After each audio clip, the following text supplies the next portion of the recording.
So this is just a little message for the grown-ups at home. I'm going to post a few videos of books over the next few weeks that you can use at home.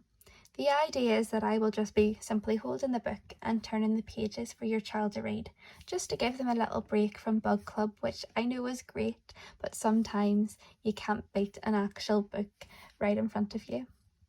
So the most important thing to remember is that when we read in school, it is guided reading. We don't expect the children to know every single word that's on the page, not at all. We as grown-ups are there to help with some of the words that they're going to find a little bit tricky. But one of the most important things to remember is that their keywords that they learn at home already are so important. And those words will appear really frequently in these books. So before going and reading all the books, it's really important to make sure that you've had a wee look at your keywords with your children. And even if there's words there that they're struggling with, take a look at the book and see if you can find that tricky keyword in the book and maybe play some games. That's no problem. There will also be words in the book that obviously aren't their keywords. And you will notice that in all of their books, there's lots of pictures. So we encourage the children in school, before they get help from an adult or from me, to try and figure out the word for themselves. So if it's not a keyword, they may want to have a little look at the first sound. The first sound will help them massively if they know their sounds well. If that hasn't helped, if they know it's the B sound or the D sound or whatever it is, they can then have a look at the picture. And it's really important then that they're able to put both of those skills together. If after that they still haven't been able to figure out what the word is, don't be afraid. Give them a little bit of help. Tell them what the word is.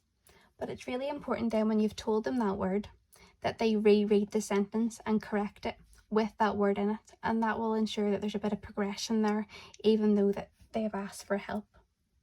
Another really important thing that we encourage them to do is to point to the words, especially in P1 and P2 when they're learning words, and that they're trying to understand that each time they say a word, it represents something new. So encourage them to use their magic finger, as we call it, or their pointer finger, to point to a new word. This will also ensure that they don't miss words out, or that they don't try and make up part of the story. As they progress through the reading levels, new reading strategies will be taught to them, but the ones that I've discussed there are the main ones, are the most important reading strategies out of them all. So remember, the keywords, so important. Pointing to each of the words. If they need to, they can look at the picture, saying the first sound. They are the most important reading strategies, but they will learn more as they progress through the different reading levels.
Hello boys and girls.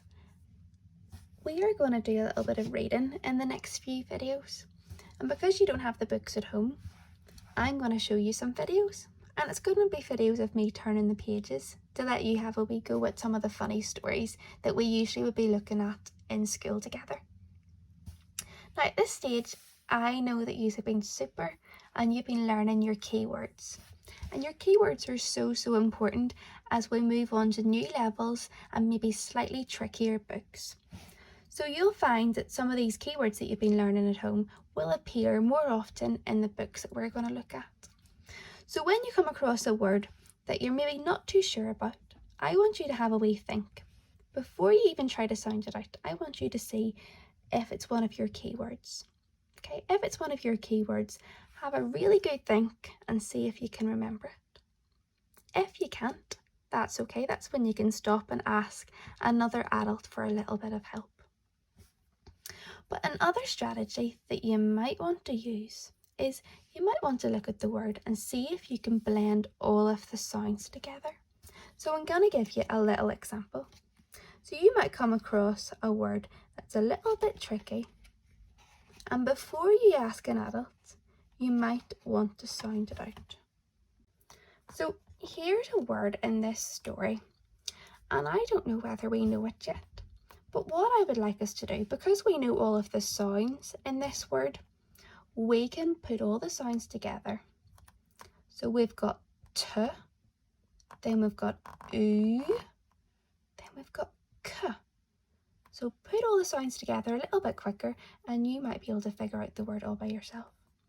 T, oo, k. Took. Fabulous. Do you see how that was able to help us?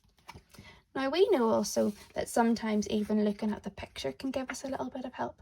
And boys and girls, that's why the pictures are there. They give us a little clue. But boys and girls, if you've tried all those strategies, if you've looked at the picture, if you don't think it's one of your keywords and you've put all the sounds together and you just can't get it, don't be scared to ask a grown-up for some help. That's why we've got grown-ups and adults and teachers and mummies and daddies and everybody else. They can give us a little bit of help. But before you ask them, it's always good to try out one of these strategies first. And that makes you a little bit more independent with your reading. Okay, let's get started. In the next video, we're going to have a little look at a book that we haven't looked at before.